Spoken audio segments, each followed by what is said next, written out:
កណ្ដាលគឺជាទីក្រុងរណបថ្មីដែលហ៊ុំព័ទ្ធដោយហេដ្ឋារចនាសម្ព័ន្ធដែលមានស្តង់ដារខ្ពស់ដែលរួមបញ្ចូលដោយអគារពាណិជ្ជកម្មខុនដូលំនៅឋានផ្សារទំនើបនិងសណ្ឋាគារលំដាប់អន្តរជាតិ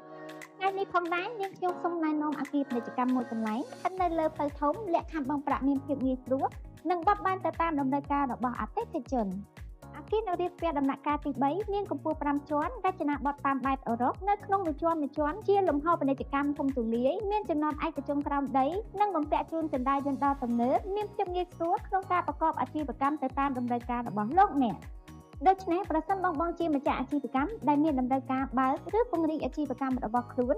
សូមទំនាក់ទំនងមកកាន់នាងខ្ញុំហាន់ណាតាមរយៈលេខទូរស័ព្ទ Link Telegram ឬប្រអប់ Chat Page សូមអរគុណ